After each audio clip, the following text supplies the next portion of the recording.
Hey guys, how is everybody? Hope you're all doing great. You've seen the title. I might have even made a short clip of this. I don't know. Probably so. Farmertec 660 Hyway big bore. Yay. Awesome. Not really. Me wrong, the saw runs good and cuts fast, but I was really let down with that cylinder setup. Don't know that I'll ever buy another one for myself. I'd probably just spend the extra little bit of money if I was buying an expensive cylinder and buy an OEM or buy a Meteor. I bought a couple other Hyway cylinders, that done pretty good. Saws ran really strong, but the port timing on this was just freaking horrible. And to my understanding, there's been a lot of other guys said that I was lucky that it didn't have really bad free port. This one doesn't have a bit. It's quite a long ways from the bottom of the piston on it. The cylinder could probably be machined some. I don't know that I'm going to do all of that when I get into it here, but the problem with the saw is way too much intake timing. I don't really exactly remember where it's at, but there's video on it. Hell, I've got a video on the channel of a basic 54mm 660 kicking this one's ass. This saw's not real bad. If you get it up on the pipe and get it in the cut, then it pulls kind of like it should, but it kind of turned me against Hyway cylinders, honestly. And I've seen a lot of other builders say similar things. I'm not saying Hyway's bad. I use a lot of Hyway products, but I just was not a fan of this setup on this saw. I'd had thoughts of selling this thing a while back, and figured it would be worth more if I fixed the issue. May fix the issue and like it for myself. May make the thing would probably make an awesome milling saw. Hell, it's 99 cc's. Man, put this thing in a mill and lay out some slabs, or at least ways you would think that it would, but again, who knows. But it's got some issues, got to be fixed. It was one of those deals. If you guys remember, I built this saw and done that other 660 at the same time, the one we done, and kind of deemed it like a get-together saw. That thing's really strong now. It could honestly be taken further. There's no finger ports or anything in it. Just basically the numbers that are run in it would actually be good work saw numbers, but got an 8-pin on it, and there's video of it on the channel. She pulls some chain. She's pretty damn fast too. It's a 200 psi build. Pretty mean saw, but originally, if you want to go back, I guess you have to, but I took some saws in to port. They were paying customer, in other words. We had several here to do and get done and get back to their homes. They were more important than just some saws that I'd picked up to play with for myself, but I kind of rushed them back together. The first cuts with this thing were just horrible. It'd fall on its face in like 12-14 inches of wood or something, if it was even that big. I don't remember. A lot of people said it kind of really opened their eyes to those big bore Hyway kits, and it is the big bore pop-up kit. Something we might do here once I get this top cover off is I even put that on it. Is check the compression. But when I originally put it together, I just kind of done like opened up the muffler port, the single outlet that it has. We done that, and these have a dual port muffler when they come from Farmertec, but evidently it just wasn't enough, and I swore I took that rear bolt out. No, it is still in there. Have you? And I went back and put a couple pieces of 3/4 inch pipe in the front of the muffler, maybe even just one, and it did wake the saw up a lot. And you know, I have had the saw out and cut wood with it. Well, I'm guessing we'll find that. There it is, fell out. I have cut wood with it, and you know, it ain't really no slouch. I was really wanting to test compression, so it means I'm gonna have to throw the starter cover back on. I kind of got ahead of myself.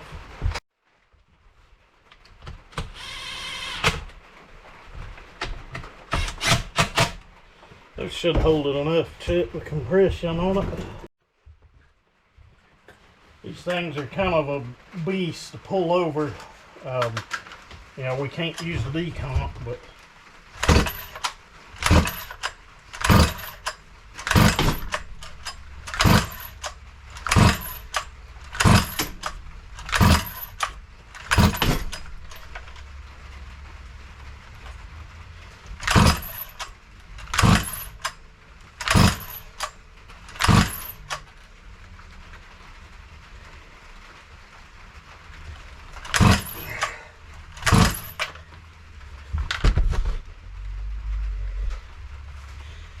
as hard as that is to pull, you'd think that it would make more than 180 psi. It might have climbed up another tick or two, but I highly doubt it. I've said it before, so gauge reads a little low, it swells up. But you know, it works, gives us a good idea of where we're at. But I think squish on this was about 25 thousandths. And just because one's hard to pull over like that doesn't mean they're super high compression. I see that a lot, like people do the rope test. There's a lot more goes into it than that. You got piston to rod ratio, your boring stroke. It's easier to make more compression with a bigger bore and a longer stroke, just put it that way. Just think of like a stroker engine in your old hot rod or something. They're gonna make more compression than one with a smaller bore with the same setup. Like going to a big bore cylinder. If everything's same, like the port timing and everything's the same, you'll make a little more compression just by the increased volume across the top of the piston. I hope it ain't too technical for anyone, but I'm pulling that off, and I'm going to pull the clutch off and stuff as well. You know, I've got to check port timing on the thing and see where all that's at.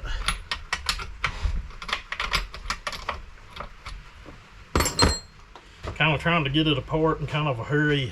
And some people keep pointing out these long bar studs. They are just what come in the kit. Had some camera malfunctions there, but my assumption is that they're for the bigger, thicker, you know, the West Coast style side cover. I don't know. I've had people ask if they were in backwards. No, they're not. I don't even think you could put them in the other way. But you know, whatever. Let's see how easy this clutch is going to come off. Sometimes you can just take your scrunch and do.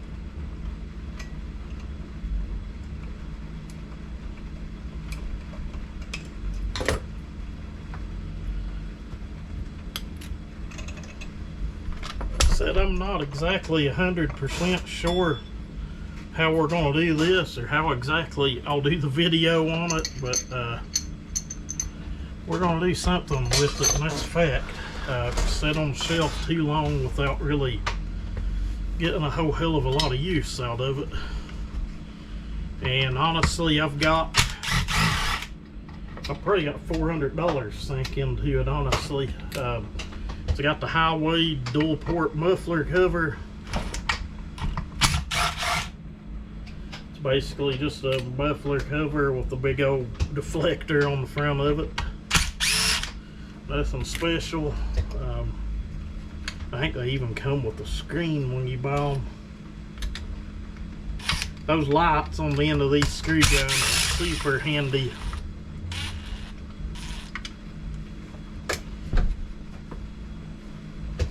Now let's see if it'll come off. I bet I've got it glued.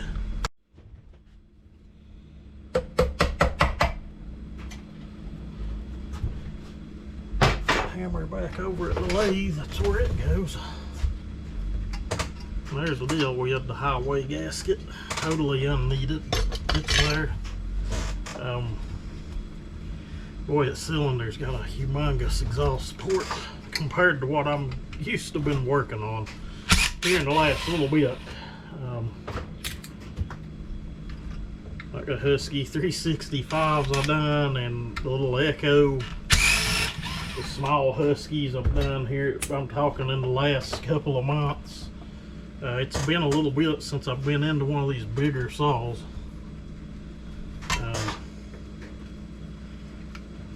Exhaust gasket stayed on. She was opened up to match the port. Now originally all I'd done was kind of open this back hole up, and honestly it looks like I could have took it further, but once we got a dual port on it, she started doing real nice.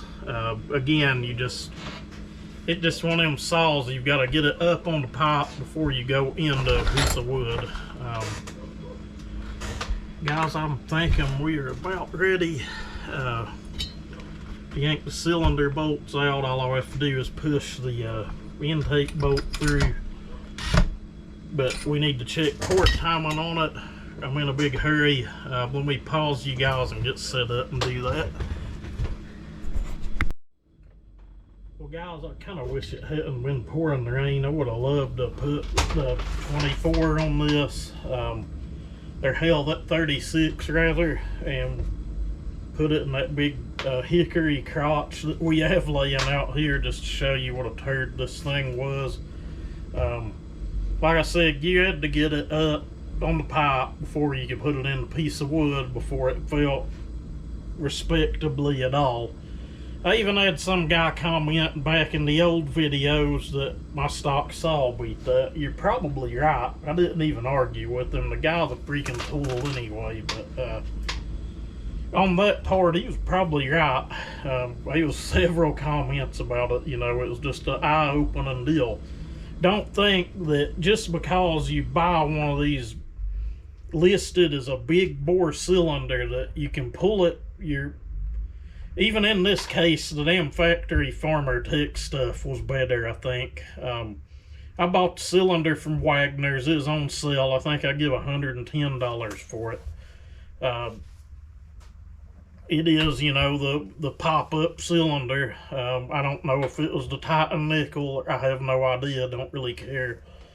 All I know is the saw runs like shit and the port timing shows it. I don't remember what I said it was before or what I was coming up with, but I'll about bet it was close to where it's at here. I swear, guys, I think the only thing I ground on this was the uppers, and that was to try to choke up the blow down a little bit, which I'm going to grind the mortal living shit out of them before it goes back on. If the squish band will allow, I'm going to try to do some machine work. If not, the exhaust roof and all of that will just kind of have to stay where it's at. I remember the exhaust being kind of high. I do remember having to sit and block sand a bunch off of the base. It was before we got the lathe, but Right now the exhaust roof's showing like 96.6. Transfers, I'm gonna call it like 128.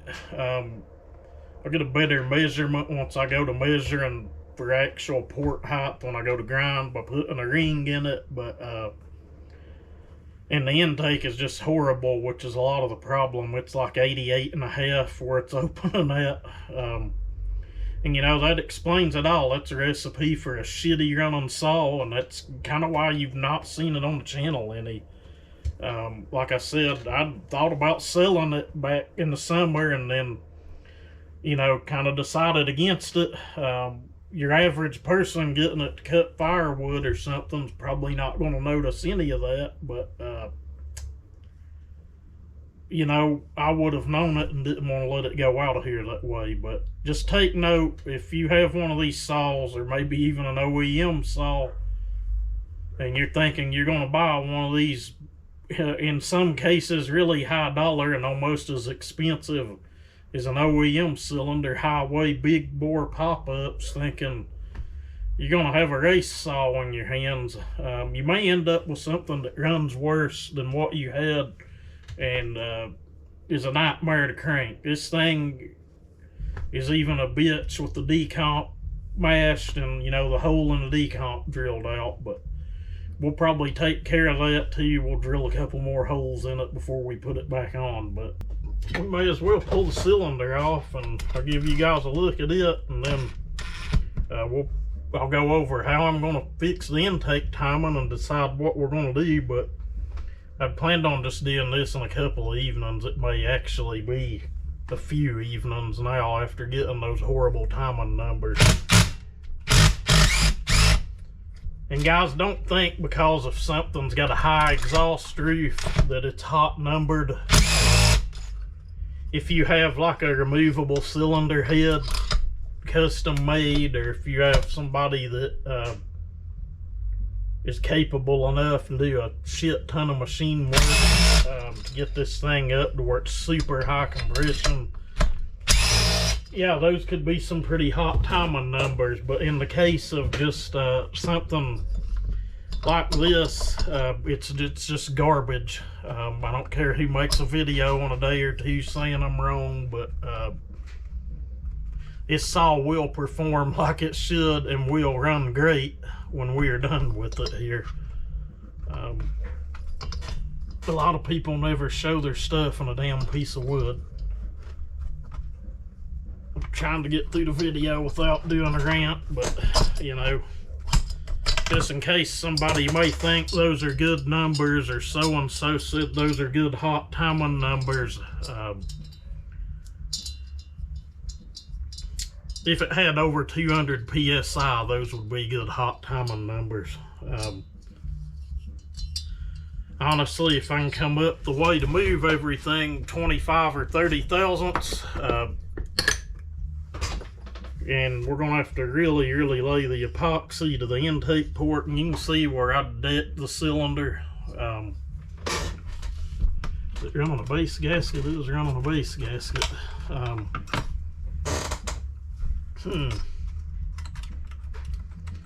If I can get the material, the thickness of this base gasket off of the piston or out of the squish band without, and I can done tell by looking at this, there's no cut in the squish band. Really common with Hyway shit. That's what I'm calling it, Hyway shit. I've done a couple of saws and had good results with Hyway big bore cylinders, and they were husky. And this is that damn setup where the damn piston has got to come off before I can take the damn gasket off. That's some great engineering on Steel's part there. No shit, you got to pull circlips, pull the piston to get the damn gasket off. But anyway, may wrap it up on this one. I'll pull you guys off the tripod in a second, get this intake boot off, and just show you that this cylinder really ain't been ground on none. I ground on the uppers a little bit, and that was it. But all right, guys, I remember all of this plainly. I didn't grind on the intake any because the intake timing was horrible. I honestly thought it was more around 85 or 86 from what I remember. That goes to show these things here. It's hard to tell them what degree wheel I was using too. I had to buy a new degree wheel. One of the old ones I had was kind of warped up. One side of it read kind of funny, but anyway, once you get this zeroed out, you know, it's a done deal. You can see the saws laying flat as can be. Accuracy is about all I can say, and you know, when we zero them out, I've just been sliding something through. I think it was Joe showed how to do that, to use as like a piston stop on the intake port, and you know, it's a done deal. But I'm pretty sure it's within a degree or two of where I'd originally got numbers at on it. But anyway, regardless, before and after here today, the timing's freaking horrible on it. But machine work there for just a backyard piece of, probably a piece of 320 glued onto a piece of plexiglass or a board or something. Looked pretty damn good. But there'll be no doing any machine work to the band. Those of you that have done machine work and know can just look and see why. I think some of you guys call that a ring of death. The plating kind of stops there. If I go to cutting material out of the band, really high chance of the ring going up and getting hung, and I really don't even know how you'd get it back off of the saw after that. Maybe take a hacksaw through the cylinder and the piston or something, or just beat the shit out of it with the hammer. I don't know, but I don't ever want to find out here either on this channel or in my shop. But all I've done to the exhaust port is we polished it, and that was it. And I remember it was Dino Joe had pointed out originally how squared off that port was. You can see the plating. You can see I've not ground on it any. That's kind of the way it came. And you don't, honestly, looking at it from here, it don't look like it's sitting in the port straight either. Transfers, lowers. So you can see, I don't think I even touched them. I know I didn't just by looking at them there. Now there's still some rough casting in them. I was so disappointed with this shit. I swear, guys, I think all I done was set the squish. And as you can see, the uppers have been ground on. If I use this garbage, they're going to get ground on a lot more. Now, the plating in the cylinder looks real nice. The Hyway piston looks real nice, but guys, I'll be brutally honest with you. I'm about tempted to just go in the house and order a new Farmertec top end to put on this thing. But then again, I honestly don't want to leave it sitting there tore down on my bench until the damn thing comes in. But yeah, that's where we're at right now. If anything, what I'm going to do tonight, I've got to go in with the cutter and scuff all that up in the floor of that intake. And looking at it, I think all I done was take a sandpaper roll inside of it. If I even done that, I don't really remember. It looks like I have went around the outer edge of it. You guys know I barely touch intakes anymore. But good God, look at that. I don't know that this thing ever will run the way I want it to run. Just you guys are welcome to find that video if I can find it. When I showed the big bore or whatever, I'll try to put it up on an end screen. But I ain't really aggravated because I knew what I was going to get into. There was a reason I hadn't tore the damn thing back down. But maybe if anything, I don't know if there's enough room on the crown of the piston. It's looking kind of thin in the skin, but we can measure your typical Hyway 20 thou pop-up. If I can get that piston chucked up in the lathe I'd have to make some kind of jig or something to get it in. You know, maybe we could pull the base gasket out from under it, which in this case is probably that one that's close to 1 millimeter. It is the metal one. I'd have to measure it, but you do have to pull the piston to get those off, sadly. Maybe we can just cut the pop up a little deeper and pick up, you know, hell, at least get the exhaust timing up closer to 100, and then that's gonna make the transfers even worse. They've got to be moved a country mile. I don't know. I'm not gonna do nothing with it here tonight, but maybe mix up some JB Weld and cake that intake full, and you know, I don't know. With the exhaust where it's at and everything, and the transfers, we'll just have to see. I'm gonna cake it full, and I'd like to see intake timing on it somewhere probably around 76ish, 78. It'd be really cool to be able to get that exhaust up to 100, but like I said, we're gonna have to do some work to that piston, and I'm gonna have to be creative and come up with something in the lathe. A full circle piston's easy to cut a pop up into, but these pistons with the skirts like that, not so fun. But and the skirts on this thing are really narrow, so you know, I don't know, I'll figure something out. But anyway, I ain't saying Hyway's a bad product, but I've gotten more cylinders with shitty port timing than I have good. But anyway, I'm done ranting. You guys have a great night.